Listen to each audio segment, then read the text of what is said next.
the head of the country's central bank floated the idea of dumping the greenback as the world's reserve currency, replacing it with an international currency. Thousands of people gathered to hear Barack Obama deliver key foreign policy speech on his current European tour. His vision for America's place in a new world order. Returning vets could be a risk to our nation. We've got to give them a stake in creating the kind of world order that I think all of us would like to see.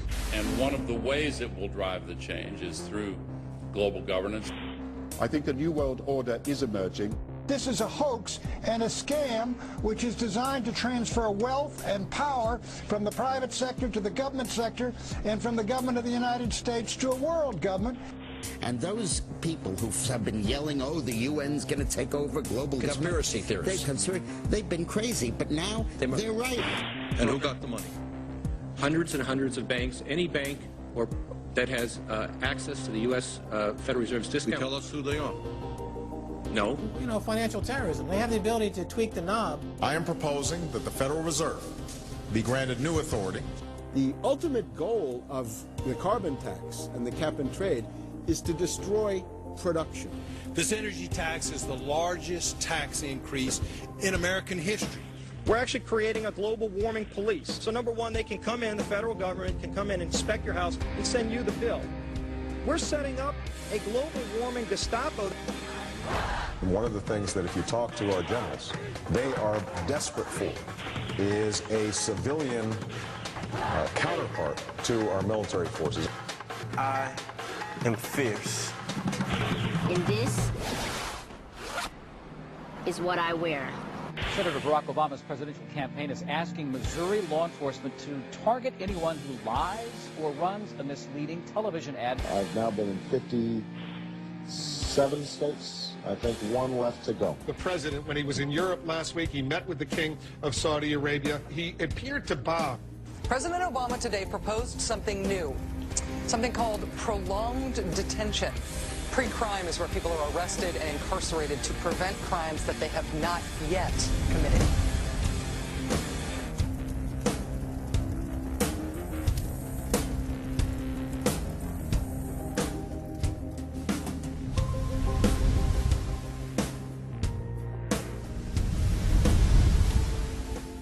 It's the World Wrestling Federation. It's the Washington Wrestling Federation. They put on this show that they're bitter rivalries, you know, villains, and they really don't like each other. But behind closed doors, they buddy up for a drink and make deals. Both the Republican and Democratic parties are owned by the same global elites. And on issues that matter to those global elites, they act as one.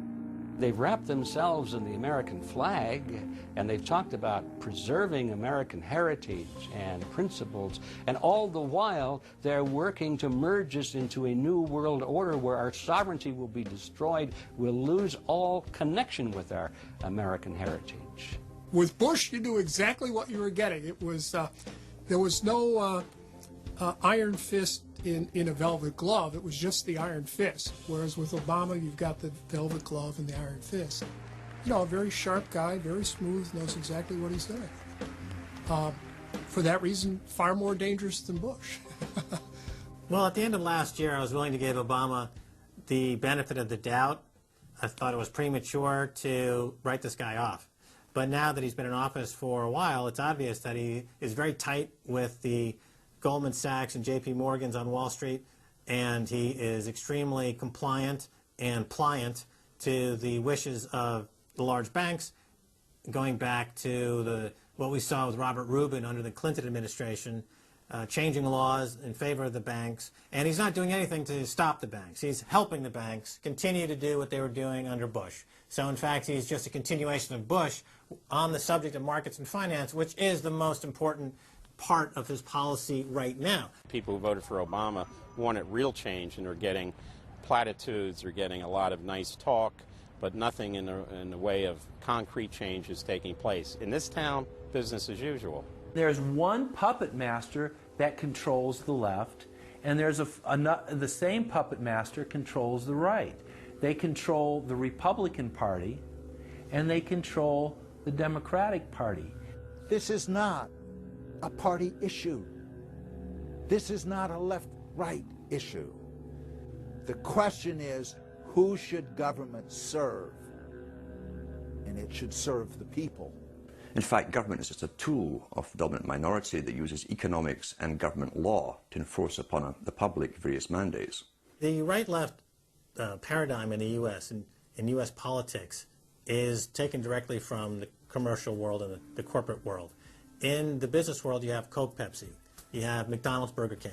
You've got AT&T and Verizon. You've got duopolies. And a duopoly gives the illusion of there being some competition and some choice. And it looks a little bit better than a monopoly. So, for example, in Communist Russia, if they had Communist Russia Red and Communist Russia Chartreuse, there would have been the illusion of choice and something akin to democracy in Russia. But they simply said, forget it, we're just going to go with red. In the U.S., they have this left-right paradigm, which, unfortunately, it doesn't take them out of the hard, cold fact that there is no choice. There's no social justice. There's only one choice, which is to supply more rent to the rent seekers who have now taken the whole system hostage. We've seen the limitations on government whittled away. We have seen this erosion to the point where today it seems like nobody does care. And right now in Washington, D.C., we have seen a fall of the republic. If the United States doesn't have its Bill of Rights and Constitution, it doesn't exist anymore. It's just more real estate, more dirt. And that's what these global corporatists want. They want to completely dismantle the Bill of Rights and Constitution, and they're doing that right now. This is the fall of the republic. Our nation is dying. We, the people that live in this fine country, need to stand up, get involved, and take the system back. It's the Bill of Rights and Constitution that we owe allegiance to, not to a political party, and not to politicians that wrap themselves in the red, white, and blue, while at the same time they destroy everything that that sacred flag stands for. So in the old days, you used to have this globe that with 180 some odd countries, and a few of those countries had a lot of power, like the Soviet Union, the United Kingdom, and the United States at various times. But today, you might better look at that globe and say that it's surrounded by huge clouds swirling around the planet. They know no national boundaries. They don't follow any specific sets of laws, and these are the big corporations. They basically control politicians around the world because they have all the money, and politicians always need money to get elected or to run their governments if they're not democratically elected politicians. They control the mainstream press, either through outright ownership or advertising budgets. They have massive amounts of lobbyists in Washington that have tremendous influence on our president and Congress. And they really are calling the shots. They form partnerships with the Chinese and the Taiwanese and the Tibetans, or with the Israelis and Arab nations, with Brazilians and Indians, with whatever country and whatever group of people has resources that they covet. And so for the first time in history, we really have this new form of an empire. Barack Obama is a puppet of the New World Order to bring in a World Bank, to destroy the economy of this country, and to bring in global governance. And no matter how likable the fellow is, we as citizens of this country need to stand up and say no. We have to stand up to preserve a republic here and a rule of law, which is under dire threat. We don't want to live under a world government of the corporations, by the corporations, and for the corporations. I don't want to believe it, and that's probably what holds me back on it, but I'm certainly seeing enough indication that it could be true. Absolutely, because they're always talking about Mexico and the United States and Canada ending up like Europe. And there's things done politically that seem to take us in that direction. And so I think it's incumbent upon all of us as American citizens to pay attention. This move to world government is not about roses and happiness.